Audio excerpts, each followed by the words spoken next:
মাগুরায় যে মেয়েটা ধর্ষণ হয়েছে আমার বাড়ি মাগুরাতে। আমার বাড়ি থেকে 10 টাকা রাস্তা নিজরান্দলিয়া। ওখানে যে মেয়েটা ধর্ষণ হয়েছে ওই মেয়েটার মানে শ্বশুর আর কি, মেয়ের শ্বশুর আর কি ধর্ষণ করছে।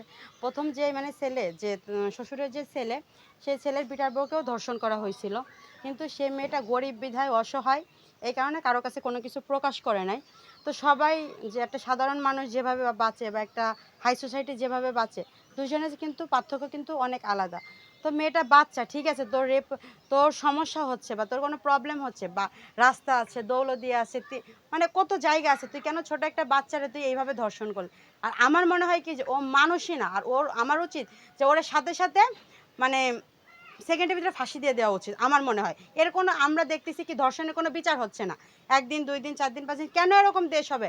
আমরা চাই ধর্ষণ করার সাথে সাথে তার জন্য ফাঁসি হয়ে যায়। সরকারের কাছে যাতে তারা না দেওয়ার আগে তার ফাঁসি হয়ে যায়। কারণ ওদের কোনো বাপ মা নাই। ওদের ভিতরে যদি বাপ মা থাকতো বা মনুষ্যত্ব থাকতো, তাহলে ওরা কখনোই এই কাজগুলো করতো না। আমরা মেয়ে হয়ে লজ্জিত যে আজকে দেশটা কোথায় গেছে, কি হচ্ছে দেশটার। যে দেশের যে অবস্থা, এই অবস্থায় অ্যাকচুয়ালি মন মানসিকতা কিচ্ছু ভালো নয়। কারণ আমরা মেয়ে মানুষ, রাস্তায় সেফ না, রাস্তায় বেরোইতে পারতেছি না, কোনো কিছু করতে পারতেছি না, রাস্তার ভিতরে রেপ হচ্ছি। বা এটা একটা মেয়ে, আগে দেশ কীরকম ছিল আর এখন কীরকম ছিল, মানে এটা নিয়ে আমরা বুঝতে পারতেছি না যে আসলে সমস্যাটা কী হচ্ছে। আমরা যে ঘরের থেকে বেরোয় যে বাজার করতে যাবো সেতেও যাইতে পারতেছি না, ভয় লাগতেছে যে আল্লাহ রাস্তায় যদি কোনো কিছু হয়। কিন্তু মেয়ে মানুষের সম্মানটা সবথেকে বড় জিনিস। এই সম্মানটাই যদি আমাদের চলে যায়, তাহলে মনে হয় না যে লাইফে বেঁচে থাকা থেকে না থাকাটাই ভালো আমার মনে হয়। ইদানিং দেখতে পাচ্ছি চুরি, রাহাজানি, ছিনতাই, ধর্ষণ বেশি হচ্ছে। এই যে মাগুরা একটা মেয়ে ধর্ষণ হয়েছে, বিষয়টা নিয়ে কি বলবেন? হ্যাঁ, না, না, এখানে আপনি দেখেন ৩ বছরের বাচ্চারা, যে ৮ বছরের যে আসিয়া বাচ্চাটা, তার ড্রেস গেটআপ কি খারাপ ছিল? সে তো স্বাবলম্বী না, তাহলে তাকে কেন রেপ করলো? তারপর চিটাগাঙ্গে একটা ৭ থেকে ৮ বছরের মেয়ে রেপ হইছে। অনেকে রেপ হচ্ছে, তাহলে সবার ড্রেস গেটআপ কি কই? মিডিয়া পারসন তো কেউ রেপ হচ্ছে না। রাস্তাঘাটে তো মানুষ টিকটক করতেছে, এইটা করতেছে, সেটা করতেছে, আমরা করি। এত অশৃঙ্খল, কই তারা তো রেপ হচ্ছে না, সাধারণ মানুষ কেন রেপ হচ্ছে? মানুষ তো মানে এখন দেশে যা শুরু হয়েছে এগুলো দেখাও যায় না, সহ্যও করা যায়। কই তারা তো রেপ হচ্ছে না, সাধারণ মানুষ কেন রেপ হচ্ছে? সাধারণ মানুষের দোষটা কোথায়? আচ্ছা, আপনি কি চাচ্ছেন আমি আপনার দেশের দেশে নাগরিক হয়ে কি চাইবো? আমি আসলে রাজনীতি বিষয়ে কিছু বুঝি না। যেই থাকুক না কেন, আমি চাই দেশটা ভালো থাকুক, সুস্থ থাকুক। কারো মার বুক জানি খালি না হয়, কোনো বাচ্চা জানি শেষ না হয়।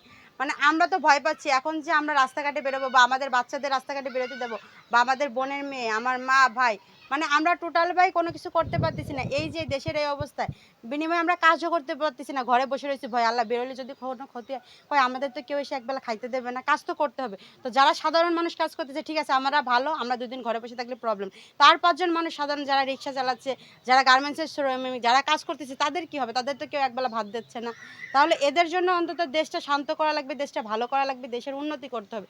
আর সহ্য হচ্ছে না। এই যে আপনি বলেছিলেন আসলে দেশের স্বাধীনতা বিষয়ে আমি এটা খুব কম বুঝি। এখন ছাত্রদের হাতে ছিল, ছাত্ররা করছিল যতটুকু চেষ্টা। এখন দেশটা কারো হাতে আছে কিনা আমি সেটাও জানি না। আমি চাই শুধু সাধারণ দেশ, সুষ্ঠু দেশ, ভালো একটা দেশ, স্বাধীন দেশ, যাতে আমরা স্বাধীনভাবে বাঁচতে পারি। কারণ আমার কথাই বলি, ভাইয়া আমার বাবা নাই। আমার রাস্তায় বেরোতে হবে, আমার কাজ করতে হবে, আমার সংসার করতে হবে, সংসারের জন্য কষ্ট করতে হবে। তো আমারে তো কেউ খাওয়াবে না, বা আমার স্বামী এনেও খাওয়াবে না, বা আমার বাবা, আমার ২ টার কোনোটাই নাই। তো যাই হোক, এখন যারা বিয়ে করে নাই বা যারা বিয়ে করবে, যাদের বাবা নাই, তাদের তো কাজ করে খাইতে হবে। আমি তাদের পক্ষে বলতেছি যাতে দেশটা সুস্থ, সাধারণভাবে দেশটা সুন্দর হয়, এটাই চাই। সত্যি বলছেন। হ্যাঁ, নিরাপত্তা দিচ্ছে, নিরাপত্তা হচ্ছে, আগের থেকে অনেক ভালো হইছে। তারপরে এর ভিতরে তো সবকিছু আছে। আমি মনে করি যে যারা চুরি ছিনতাই করতেছে তাদের তো শাস্তি দেওয়া উচিতই। তার থেকে যারা ধর্ষণটা বেশি হচ্ছে, ধর্ষণের ফাঁসি দিয়ে দেওয়া উচিত। পুলিশের হাতে না দিয়ে সাধারণ মানুষ ওদের পিটায় যাতে মেরে ফেলাইতে পারে। এইটাই হলো সবথেকে বড় শাস্তি। এর থেকে বড় শাস্তি আমার মনে হয় না আর কোনো কিছু আছে। মানে আপনি চাচ্ছেন যে সরাসরি ফাঁসি দিয়ে দিতে। হ্যাঁ, হ্যাঁ, আপনি কেমন আছেন?